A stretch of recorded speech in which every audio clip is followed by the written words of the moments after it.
The latest is that it's started to rain again in Kerrville, which is where a lot of this flash flooding has occurred in Texas, down in the south of the United States.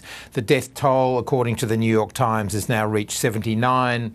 Dozens of people still remain unaccounted for, including 10 girls and one of the counsellors from the Camp Mystic summer camp, where, you know, so many of those girls, 9 and 10-year-olds, were having what should have been, you know, a trip of a lifetime, the excitement of a school camp for the 4th of July weekend here in America. And of course, within 45 minutes or so, those floodwaters just increased by several metres, and the fury and the force of those floodwaters just rushing through. And, you know, you can see pictures now of, you know, the devastation there, and including some of the dormitories at that camp.